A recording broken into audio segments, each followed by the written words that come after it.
One punch. That's all it takes. One character can destroy planets with godlike transformations, while the other can end almost any fight with a single hit. For years, anime fans across the world have argued over one question. If Goku and Saitama actually fought at full power, who would win? And the answer, as it turns out, is far more complicated than most people think. To understand this debate properly, you first need to understand something that most comparisons completely overlook. Goku and Saitama were never created for the same purpose. They don't come from the same storytelling tradition, and they weren't designed to answer the same questions. That's where most fans go wrong before the argument even begins. Goku comes from Dragon Ball, a series built entirely around the concept of constant growth. Every single arc introduces a stronger enemy. Every victory demands a new transformation. Every defeat becomes fuel for the next level. His journey takes him from a child with a modest power level living alone in the mountains to a warrior capable of challenging gods and shaking entire universes. Dragon Ball Z introduced Super Saiyan, a transformation so iconic it defined a generation of anime. Dragon Ball Super then took that foundation and multiplied it by introducing divine energy, godly opponents, and eventually Ultra Instinct, a state so advanced that even the gods themselves rarely achieve it.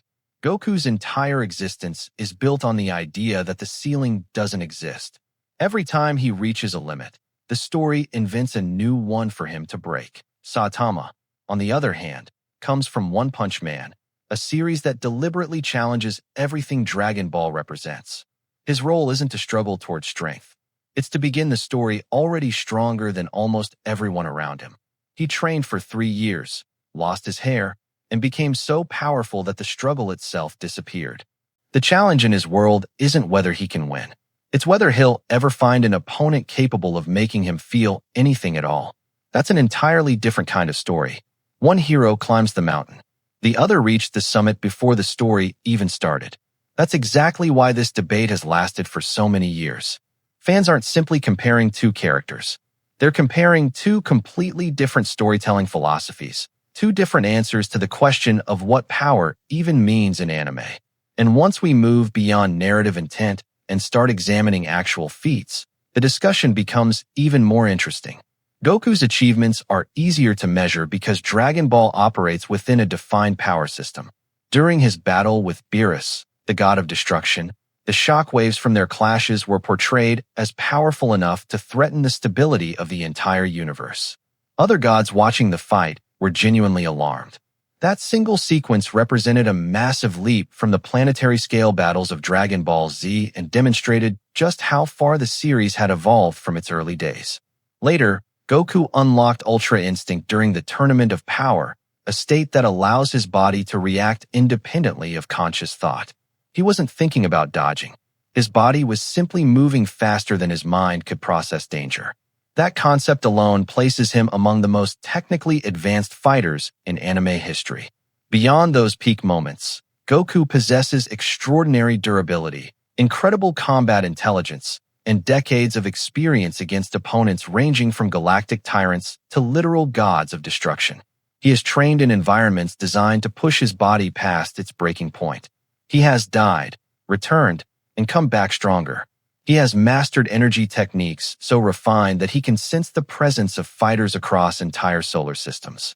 And yet, despite all of those accomplishments, his power still operates within certain limits. Transformations consume energy. Extended battles create fatigue. Maintaining Ultra Instinct is not effortless. It demands an extraordinary level of mental and physical control that even Goku cannot sustain indefinitely. Every major increase in strength requires training, discipline, time, and mastery. There is always a cost.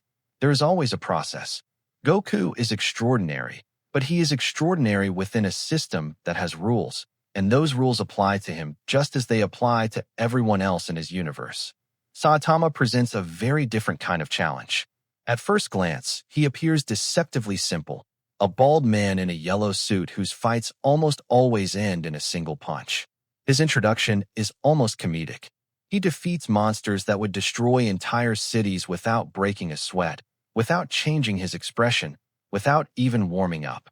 Yet the deeper the story progresses, the more genuinely absurd his feats become.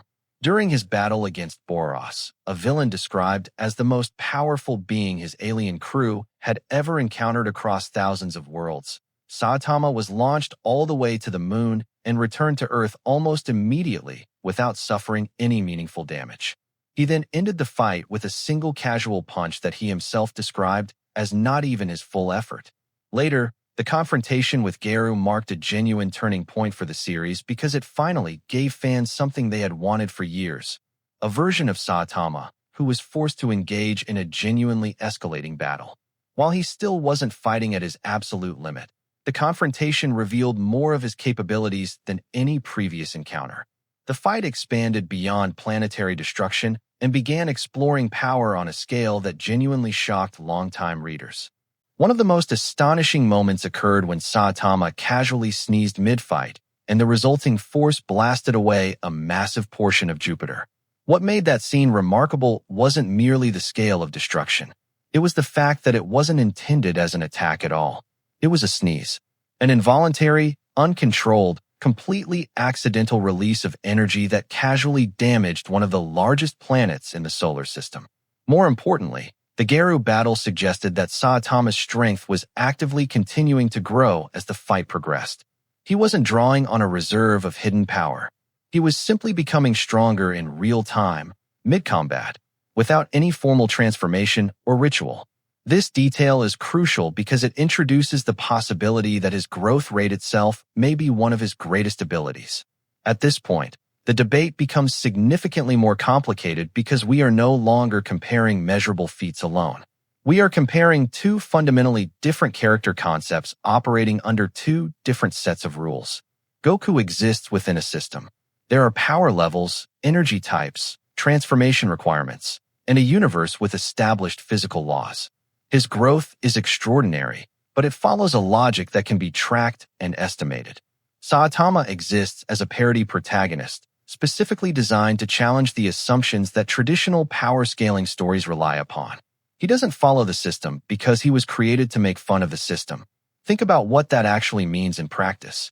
Every technique Goku has ever developed, every transformation he has ever unlocked, every strategic advantage he has ever built, all of it was designed within a framework that Saitama was literally invented to satirize. That is an almost impossible dynamic to resolve through straightforward comparison. This distinction makes direct comparison extremely difficult. While Goku's limits can be estimated through the internal structure of his universe, Saitama's upper boundary remains intentionally unclear. Nobody knows exactly where his ceiling is. The story has never committed to one. As a result, every conclusion about this fight contains an unavoidable degree of speculation. If we imagine an actual fight between them, Goku would almost certainly begin with several significant advantages.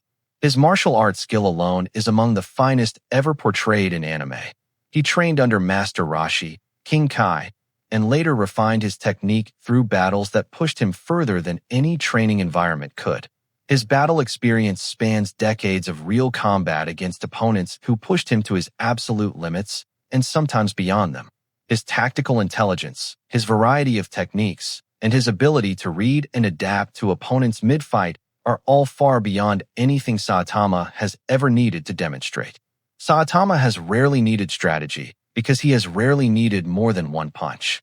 Instant transmission would allow Goku to close or create distance in an instant, removing one of the few advantages a slower opponent might exploit. Ultra Instinct would make him extraordinarily difficult to land a clean hit on, since his body reacts to threats before his conscious mind even registers them. Energy projection through techniques like the Kamehameha gives him ranged options that Saitama simply doesn't have.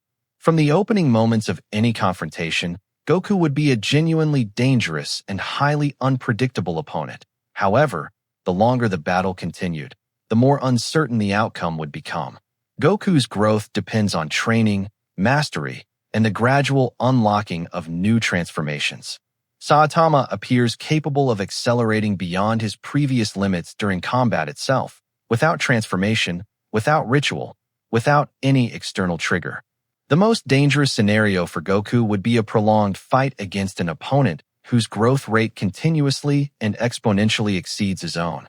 Every second that passes makes Saitama a more dangerous version of himself.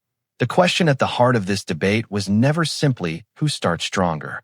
It's who continues growing faster. Ultimately, that distinction defines the entire argument. If we judge only by demonstrated feats, Goku has one of the strongest resumes in anime history. His accomplishments are backed by decades of story development, consistent internal logic, and some of the most dramatic large-scale battles ever animated. He has earned every single power-up through sweat, sacrifice, and an iron will that has never once broken. But if we consider the direction both stories are moving and the nature of what each character was designed to represent, the advantage begins to shift. Saitama wasn't created as a traditional power-scaling character. He was created to be the answer to power scaling. He is the question that the genre never wanted to ask out loud. And recent story developments suggest that his growth may be fundamentally harder to cap than anything Goku's universe has ever established. If I were forced to place a bet on a prolonged battle with no narrative restrictions, I would lean towards Saitama. Not because he has definitively proven himself stronger today, but because his apparent rate of growth creates more genuine uncertainty than any statistic Goku's universe can produce. When one fighter improves through effort and the other improves simply by continuing to exist in a fight, the longer that fight goes, the harder it becomes to predict. And that's exactly why this debate continues to captivate anime fans across the UK, the US, Australia, and everywhere else the medium has reached. Goku represents limitless self-improvement through effort, discipline, and an unbreakable will to grow beyond every obstacle placed in front of him. Saitama represents limitless potential taken to its most absurd and fascinating extreme, a character who exists outside the boundaries of the genre itself. One climbs forever, the other has already arrived, and is still somehow getting further from the peak. Until either story provides a truly definitive answer, fans will keep arguing, keep theorizing, and keep choosing sides. So now the question passes to you. If you had to choose only one side after everything we've covered here, who are you betting on, Goku or Saitama? Drop your answer in the comments, because this debate deserves a real verdict from the people who know these characters best. And here is an even bigger question to consider. If Saitama's power truly keeps growing without a visible ceiling, what happens when he faces someone who doesn't rely on strength at all? What happens when his opponent can rewrite reality itself? Could a punch overcome reality manipulation? Or would power scaling finally reach its absolute breaking point? That is exactly the question we will be exploring in the next video. Make sure you're subscribed, because that one might be even harder to answer than this one.